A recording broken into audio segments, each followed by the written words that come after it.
I think it's difficult for startups to prioritize compliance because of the focus of, I need to get the product. And this is, I think, partly why companies are constantly putting out fires, because they don't have the opportunity to take that breather to actually plan things out. Founders really tie investigations with the need to have a big budget, to need to have a lot of spending around actually investigating a workplace situation. Whereas from my experience, that is not the case. That's the assumption. We're too small. As if conflicts only occur when you have 50 people. You can put 3 passionate people in a room and there can be a conflict. Conflicts occur when 2 or more people are there. And so that's kind of how I talk to companies about it, particularly when they are small and they're just starting up.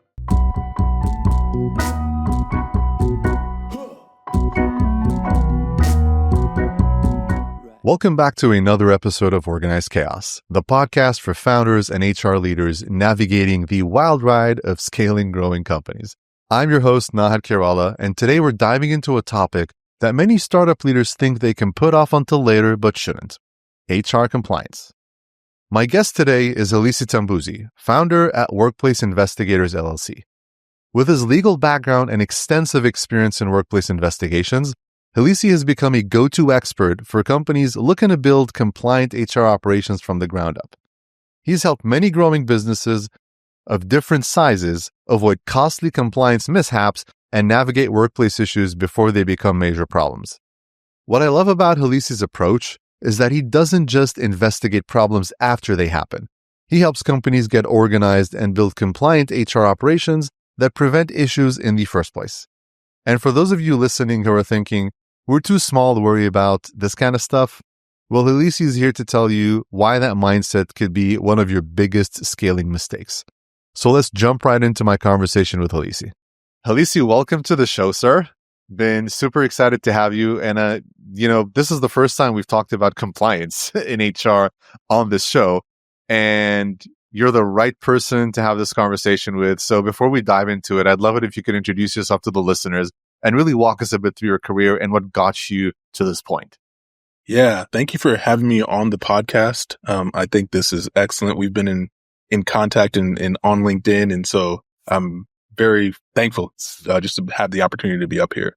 My name is Halisi Tambuzi. My company is Workplace Investigators, but how I got here is I went to law school, graduated law school 2015, and post-law school, I went into policy writing. And so I was writing handbook policies. When I would go out to different events or meet people, I would tell them I customize handbooks. It's not a flowery position. And, you start to think about the handbook itself and people review it one time. And I'm the person behind the crafting of the language. So it was always a little bit of a good starter for just community bonding and whatnot. And so I did that for about 8.5 years. And so as I was doing that, I was also answering employers' HR and general employment law questions. One kind of particular advantage is that they get to talk to a lawyer about their HR concerns, and so that they don't typically get to do that. And so where I was at, that was kind of the benefit for our members. And so they loved it. They appreciated it. And as I was having conversations with these members, the consistency and the things that kept popping up. Terminations are going to keep popping up. Now, the things that lead to terminations, you can often you can say it's the employee portion of it. But when you start to see patterns that take place within the workplace, you want a trusted person to say, hey, there's actually a little bit of a pattern that's going on here. How can we address this? Yeah. And so I was able to kind of point those out, able to provide them with customized documents to help support them in that. But one thing that I found that was kind of missing is they didn't have someone to go into their business to do a little bit more of the hands-on. And what I was found was that employers, they like the hands-on, particularly when you have just uncomfortable conversations. It could be uncomfortable investigations. It could be uncomfortable conversations, so maybe about body odor, and having that, having someone hands on, can just be a little bit of a supportive aspect. And so that's what led me to Workplace Investigators, where I can go in and provide a health check for a business owner, and then also help them with their investigations. And we'll get into that a little bit later on. But Yeah.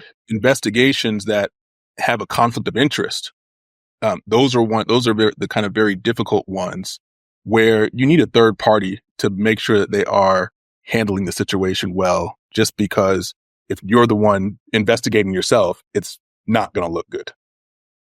No, that's great, and thanks for sharing that. I mean, you pointed out, like, when people think of compliance and labor law and policies and handbooks, it's not the glamorous stuff that people enjoy doing, but also when you're working in a small organization, typically the people in that organization, like if you're like less than 100 employees, less than 50 maybe, the chances of you having a knowledgeable HR person that knows enough about the labor law to make these decisions in a functional way that doesn't hurt the company are kind of slim in most cases. And at the same time, when you look at things like you mentioned something, like, hey, body odors conversations, or even sometimes things as basic as, hey, this person's taking X amount of sick leave versus Y amount.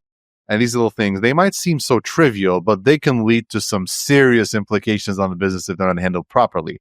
Mm-hmm. And hence the value of something like what you're doing is that you're coming in and providing that feedback and that advice, and pretty much rolling up your sleeves and doing some of that work for them and assisting them to get there. Because I can tell you, I've seen companies fail because of these things. There's a company that I worked with around like 7-8 years ago, who the founder was refusing to listen to their HR folks and even to their counsel for some reason because of a sick leave situation. And they thought that the employee was taking too much sick leave where the law allowed them to take it in the state they were in. And all of a sudden, they just did not want to comply. They ended up with a 6-figure lawsuit. Yeah. And that company was making 7-figure revenue. So that was a big chunk of their operating expenditure. So things like that, which we'll get into. But no, thanks for giving that sip at Halisi. I'd love to pick your brain a bit on, someone who's been doing this for a long time. When I work with a lot of startups, I see this a lot, that when they're growing, the focus is definitely not on HR compliance, right? The focus is on how can we grow? How can we innovate? How can we move fast? And a lot of times, the thought process and the concept around HR compliance and just doing these things is like, this is going to hold us back. Now, why do you think it's so critical for startups to really prioritize compliance from day one?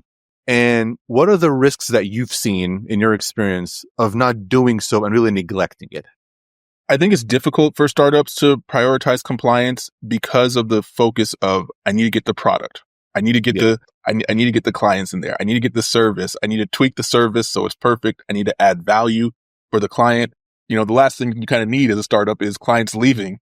And so you're really trying to just force value on the client so that they can see you as a valuable person, a valuable company. And so that they stick with you. And I think that once they stick with you, once you realize that you are providing this value to them, then you circle back and then you're thinking about, okay, now I need to go in and look at the compliance side. Because it's almost taking that breather to be able to focus on compliance. It's almost like you get a breather. And this is, I think, partly why companies are constantly putting out fires, because they don't have the opportunity to take that breather to actually plan things out. Yeah, that's a very good point. I mean, yeah, the focus is so much on providing value to the customer, and that is really going to be the priority for especially early stage startups, right? To the point where we'll worry about it when we get to it, about the whole compliance stuff. And I mean, let's be honest also, typically in most cases, a very, very small company, unless you get some legal action from an employee who's not happy, the risks are super, super small, right? Unless really you've been really just lighting the place on fire. But otherwise, the risk reward sometimes doesn't make sense for some companies that are very small to invest effort, money, and resources into doing the compliance part right from day one. Like, hey, to your point, let's get to where we have product market fit and we're starting to gain some traction. Now we have enough leverage to focus on these things. Is that also something that you see? That is something that I see, and I think even when I'm listening to your podcast, and I see that you often highlight, rather than hiring, going with AI. That's actually going to save you. That's going to save you some compliance pieces there, because you're actually getting the systems to be able to provide value before you kind of dive into the hiring stages. I like to tell people, when you ask for help from another person, there are rules to it. It's not just asking for help because you want to move the product or service. There are rules that come into play when you ask for help. Yes, no, 100%. So, Halisi, so we're talking about, this whole risk reward situation between startups and deciding, should I prioritize this? Yes or no, and so forth. When do you think is the right time for a small startup to start thinking a little bit more seriously about HR compliance and so forth? And from your experience, are there any like triggers or milestones or certain things that you would typically advise on? Like, hey, this is the time to start prioritizing this a little bit more than you traditionally have done.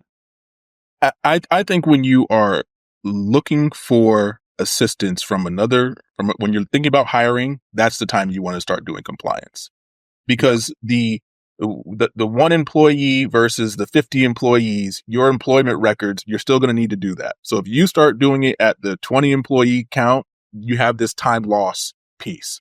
And the time loss piece is actually a piece you're trying to avoid when you were providing value to the customer. Hey, I gotta hurry up and do this so I can provide the value. But when you start to have the employees, and if you get, 10, 20 employees in, then you still have to go back to say, have I provided my current employees with everything they have? Do I have records for even past employees who may not be there anymore, in case, after their separation, they still can file a claim against the business.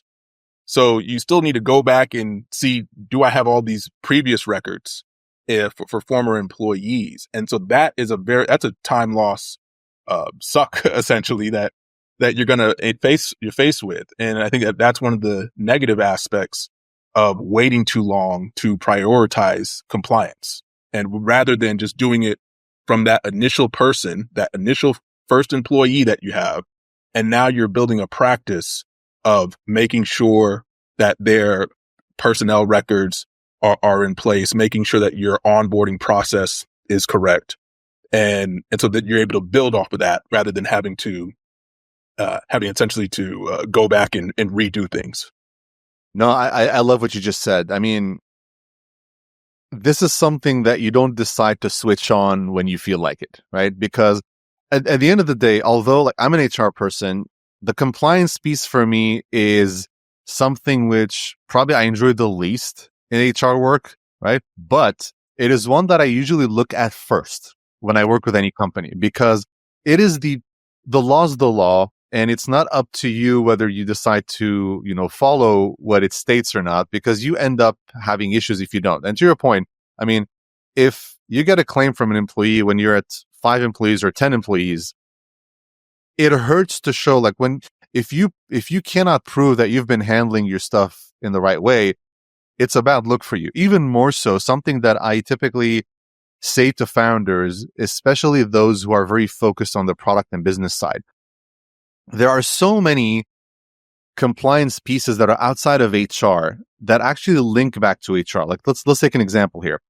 If you have a software company, you have a software service, and you're going after certification like SOC 2 or High Trust or so forth, there is a piece in all of these certification audits that are HR related. They will look at, how do you have employee records?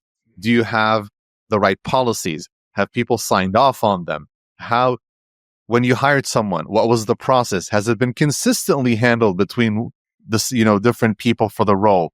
and all these different things that are typically HR specific, they will impact your ability to actually do business if you don't have them in place. So there's that side of it. And typically I like to pull on that string more than the HR one, because what founders will tell you, hey, this is the HR stuff. And I've heard many founders say this to me, because, founders in essence, they are somewhat risk takers, when they do this, but they're like, what are the chances of us getting caught? What are the chances of us getting fined? And, and they're trying to play the odds there. I'll tell them, well, I can tell you that you won't get your SOC 2 certification. They're like, what? Well, we can't sell it to this industry. Well, I'm like, yeah, SOC 2 requires you to have that stuff in place. Okay, let's do it then. So once you tie it to that business impact, they're like, yep, I'm good. That's such a good point for those third party areas that require compliance. Yes. And I know that you probably work with software companies more than myself. And so just that jewel that you're dropping right there, as far as the third party software companies needing the HR compliance, I'm gonna have to borrow that from you. No, I tell you, every time I've brought up SOC 2 or high trust to a software company as part of HR compliance conversation, they're like, okay, signed off, we're good to go. Because the lost revenue from not doing that is immense. But also, forget the HR piece, just the business impact of it. It locks you out of certain markets and certain industries. If you're selling, let's say, to a regulated industry and you don't have those certifications or third-party certifications, the client will not talk to you. They will not even entertain a demo with you, because yep, those are, table stakes before we can even engage with you in consideration. So yeah, I like to use that snippet as well, because it shows immediately the business impact, regardless of whether they understand the HR compliance piece or not. But I totally agree with you. This should be a day one thing. Now, speaking of that, Halisi, what are some of the things that you typically see in small companies that lead to an investigation taken on? What are some mistakes that you see commonly being made by startups? Mistakes that typically end up leading to you having to step in, companies coming to you like, Halisi, we need help. We don't know how to handle this. Are there any examples you can think of that you see frequently with small companies? Yeah, with small companies, the founder, the owner, sometimes they're committed to their craft. They're committed to building their business, and they spend so many hours in their business that they don't go out to interact with other people. And just the way that relationships are built, you spend 40 hours a week for the employee, 40 hours a week at your company. It's natural to build relationships. You're going to see them more than sometimes you see your own family. Mm-hmm. So it can be natural to kind of just build those relationships. And sometimes those relationships get too close. And I would also say for founders, when you are having so much time at your company, you're building the company up, and the only relationships you're really kind of able to build are the ones that are in the workplace. Mm-hmm. Those are problematic areas, because you can cross the line between business and intimate relationships. From a compliance standpoint, it's even more critical, because now you have this power dynamic that is involved in this inappropriate relationship. Mm-hmm. And so that power dynamic plays a different role than it normally would if it was two employees who are engaged in the similar behavior. And so I see that issue happen often. Another issue that comes up often is disability accommodations. So trying to make reasonable accommodations for employees who have disabilities. Yeah. And what I see often is that employers will think that they can't do something. They can't provide the accommodation. The accommodation they're going to provide is going to damage the business. And what has often taken place is they haven't sat down to kind of go through what accommodations might be reasonable for the situation. And, I think COVID showed us something special about remote work, that it could be done. And so you saw the big push to get people to return back to work. But that option, we understand in certain industries that remote option does work. And so to simply say that someone who needs an accommodation can't work remotely, that's a difficult argument to make at this point. Yeah, I love that you mentioned this whole accommodation and remote work thing. I mean, I can probably go on for hours on remote work and some of the things that's going on, and that return to office situation is kind of ridiculous how it's been happening for the most part. It's like, yeah, let's come back to the office, and there's all these empty claims of increased productivity and quote unquote it's good for the culture and all these different things. Which I mean, every working model has its benefits as well. But yeah, I mean, when it comes to that compliance piece of accommodations, I agree with you. I've seen it so many times where the providing reasonable accommodations is not considered properly by a company. And to your point, if you can't show that you actually took the time and effort to actually look at these accommodations and assess them and assess the impact, and you can't prove that you did it and what the impact is, and you're just saying, this doesn't work for us, it's too much of a burden. Yeah, that doesn't work, generally speaking, right? Yeah, that's correct. And one thing, you're not going to hear me talk too much about California standards, but in this case, I will. One thing I do like that, that California does is they kind of highlight, don't let another company easily be able to think of the accommodation, because that's kind of a highlight that you didn't actually go through the process. So me, if I have my company and then you have employees for organized chaos, and you have an employee who's coming to you, and they have a accommodation that's necessary for disability. And then when they look at me, I'm like, oh yeah, he could have just purchase a ergomatic chair or something to resolve the issue. That's where you're going to get into a lot of conflicts there. And so what companies have hired me to do is sometimes they'll go through their process, and then they brought me on to say, well, did we go through the process sufficiently? And so then that's when they would get a report from me to kind of highlight the good and bad areas that they've identified. Yeah.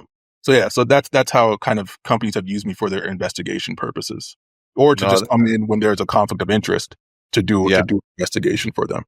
No, that's great, and that's actually a good segue into the next thing I wanted to drill down with you, Halisi, is that again, we've been talking about startups, small companies. That's typically where like the audience of this podcast typically work at small companies, startups, scaling companies. For companies who are within that category, right? And we've been talking about this. They have maybe limited resources towards this. They have even limited personnel. I mean, you know this as well as I do. Most early stage startups or scaling companies, either someone on that leadership team inherited HR duties and they have no business doing it because it's not their expertise, or it's an HR person of one who is managing this scaling, growing organization, and they have so many things that they're working on where compliance is going to get dropped at some point. You're not going to check everything. For companies like that, what are some of the table stake recommendations you typically like to give to any company? Like, these are the things you should start with. These are the things you should pay attention to. If you do nothing else, these are maybe the one or two things you should be doing. Are there anything of that sort that you can think of? Yeah. So I think that hiring fractional people is an excellent way to kind of conserve those resources, fractional HR people, HR professionals. And then I also think that you have your current HR person of one, and they're kind of putting out these fires. They're kind of putting out the fires that come up. They're trying to make sure that everyone has their paperwork. And then employers are also wanting them to do different events to bond people together.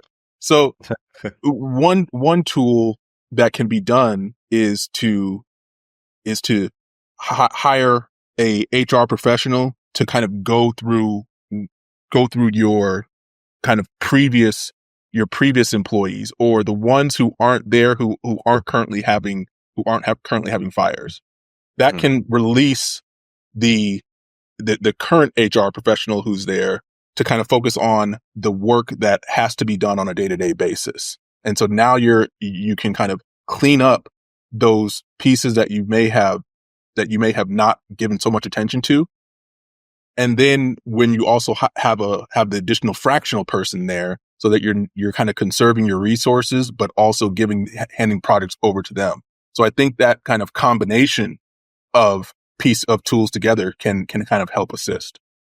No, I think that's a great point. And I like that you bring up the fractional model. I mean, not to toot my own horn and promote my own service per se, but I mean, it's funny that most of the companies I've personally worked with on a fractional basis had an HR person in there. You know, it wasn't only just the founder. I mean, I've worked with both sides of the coin where it was just only the founder and it was building up the HR operation to the point where you pass over the baton and, you know, you hire a full-time person. Or on the other spectrum, there is an HR person, but typically HR people who work at startups for the most part, it's very rare that you're bringing in the seasoned executive who's been through that journey before multiple times to where they've been at that stage, but also scaled it past.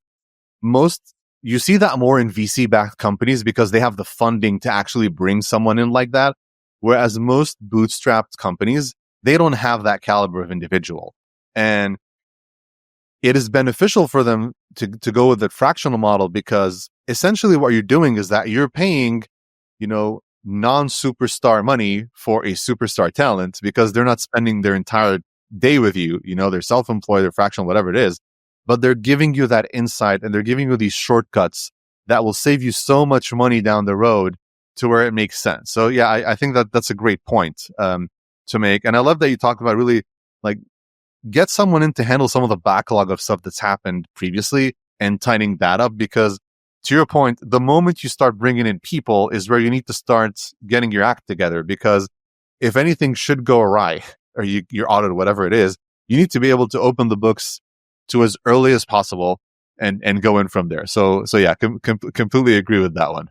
Yeah. The idea of saying, oh, we didn't track compliance since this particular date is not a defense.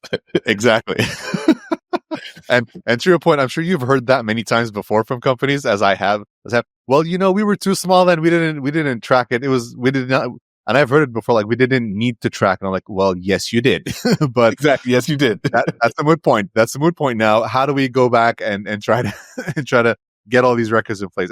And sometimes they live somewhere, right? They live in email inboxes. They live in some folder somewhere, like especially the initial like personnel file of employees. Like you have some person's job offer, which is dumped in some inbox in the founder's inbox. You find a job description, which is on some drive somewhere. And there's all these different bits and pieces in different places, which is kind of interesting. Well, good thing with AI now, you can find a lot of that stuff. There's many tools that can help you to consolidate information much quicker. Yeah, great for AI to be able to do that. Imagine just that one HR person that is at the company needing to do all that, needing to go do the backlog, needing to handle the current employee issues. And it's a lot. Exactly. Yeah, there's way too much to do. So, I mean, there's also another thing that I want to drop by Halisi, and I've heard this from founders and employers before. It's the misconception that investigations are things they hear about large companies doing, and they hear about this stuff in the news, right? And these class action lawsuits, and for them, they don't know that there's 10 steps before you get to that point. So typically, if you get to class action lawsuit, there's a big fire, which you don't want to get to. But from your experience, and given like you're sort of the expert on this topic, how do you comment on that misconception of, investigations are only for larger companies? And a lot of times when I hear that, founders really tie investigations with the need to have a big budget, to need to have a lot of spending around actually investigating a workplace situation. Whereas from my experience, that is not the case. But I would love your 2 cents on, why is this misconception there? And what probably it would be great if you could share, what are some things that companies should be looking at to determine that, it is time for me to bring in someone like Halisi to investigate, as opposed to me trying to do things myself and having something blow up in my face. I think you're pointing to a specific area, and that one area that I talk about often, or that I've, come to learn about, is the idea of that we're too small. Yes. Right. And I think that's the assumption. We're too small, as if conflicts only occur when you have 50 people. You can put 3 passionate people in a room and there can be a conflict. conflicts occur when two or more people are there. And so that's kind of how I talk to people, talk to companies about it, particularly when they are small and they're just starting up, that you might have a good relationship with, you hire a friend. Even that kind of understanding relationship can lead to some conflict that's there. And so having a process to address conflicts is key. Right? How can someone report a concern that they have? And how are you going to respond to that concern? Even if you have a friend who you've hired, right? They have a concern, and even when they leave your workplace, that might be a quintessential moment of what determines whether or not you guys are going to be friends after the separation takes place. Yep. Yep. Did they even kind of handle?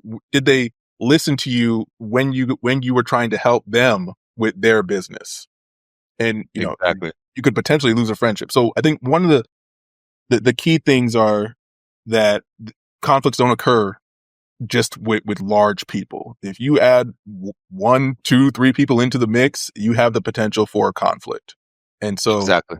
making sure that everyone's on the same page with the processes in place to move the product along. If someone sees a process that's not working, as far as trying to move that product along, then you want to report that. And Mhm.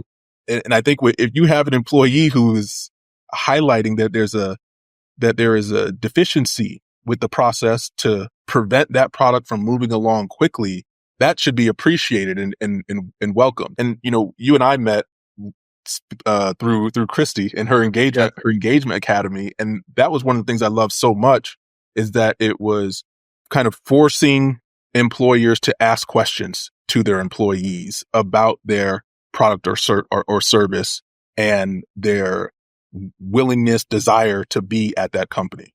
And so those were kind of these preemptive steps to identifying, is there a need for an investigation to go ahead and take place? No, I agree. And something that this doesn't only apply to investigations, but also I would say in general, a lot of the conversations I have with founders is that I always talk about you need to be convinced as a leadership team that this is the right thing to do. And you also need to be convinced, and you need to understand and separate between objectively what route we should take versus subjectively which route you think we should take.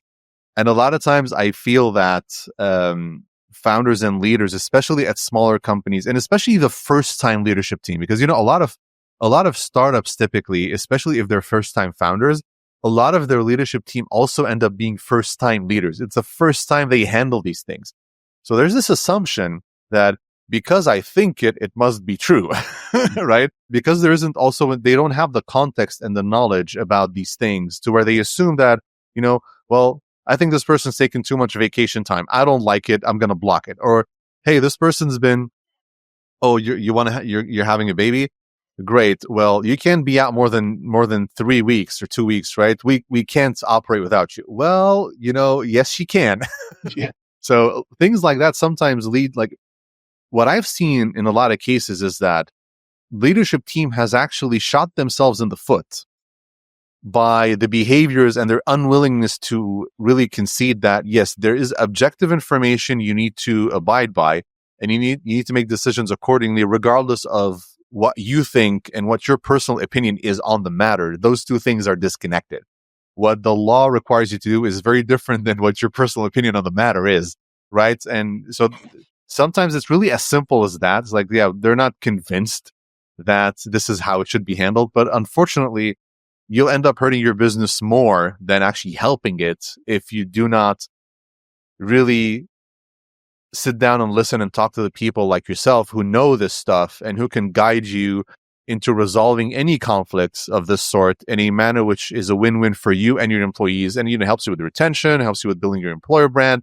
And no company who is always finding itself on the wrong side of compliance is able to retain their best people. It hurts their customer base. It hurts their brand, their reputation. It's a lose-lose no matter how you look at it. Yeah. I think often with kind of one of the misconceptions that occur is that people get promoted to manager, but then that training's not there. Oh yeah. That training, and I think that's kind of what you're highlighting also about when it comes to taking over the HR duties, is that it's someone who's thrown into that situation. And the same similar thing takes place when managers come into play. Hey, you got your manager, you get your promotion, congratulations. There's a new responsibility on supervisors. There's a different responsibility on supervisors than it would be on a direct employee. And so I think they lose out on information because there's not a training aspect that takes place. No, I agree. That's a great point. So to close things out, Halisi, last question here. And you talked about this a little bit about, how today after COVID, location of work can have an impact on how you look at compliance and so forth. Now also we're dealing with the AI age and how that is impacting the workplace. How do you see the future of HR compliance being impacted by all of these, different ways of working, all these different tools, these advances in technology? What are some of the things that you think are going to impact how employers really look at compliance and handle compliance? Maybe some of the challenges that we're probably going to be facing in the next couple of years. Yeah, and I think that's in part why I went into this to kind of shift a little bit, was to shift into being able to go in to the business for a partial period to give them a health check, right? Yeah. And so a health check, it can be useful to say these are the areas that are potentially have legal risk to them, and that way they're able to utilize this health check for a strategic advantage throughout the year. Now we can plot out how we're going to address our HR throughout the year, and it's not this putting out fires. Now we have the actual data to say, were we close to potential legal claims with previous situations? And you can actually see the data from that, and so that becomes beneficial. And so I think that as a transition with the use of AI, utilizing fractional HR professionals, that you can benefit your company by having people come in there who aren't doing the day-to-day work. And so they're able to give you a quick glance from an outsider's perspective of how you're doing with compliance and how you're doing with your people.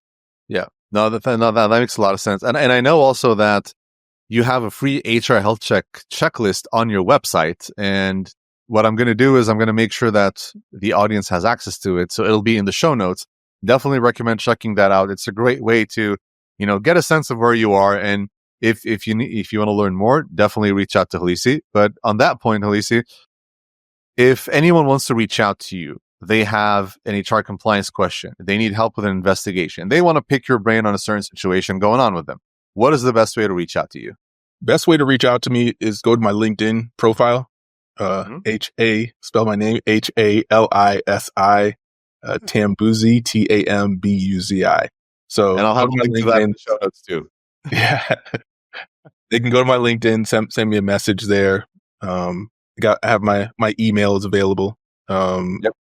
info@wpihr.com, and you can go to, check out my website. So sounds good. Yeah. And I'll link to all these things in the show notes. So yeah, your LinkedIn page, the free HR health checklist, as well as your email, all will be in the show notes. Halisi, this was really great. Thank you for all this amazing insight into HR compliance. I know it's typically not anyone's most favorite topic, but it is one of those topics where you kind of need to address because, your business is at stake and it could really have severe impacts if it's not handled properly. So thank you for all that insightful information. Loved having you on the show. Thank you for having me.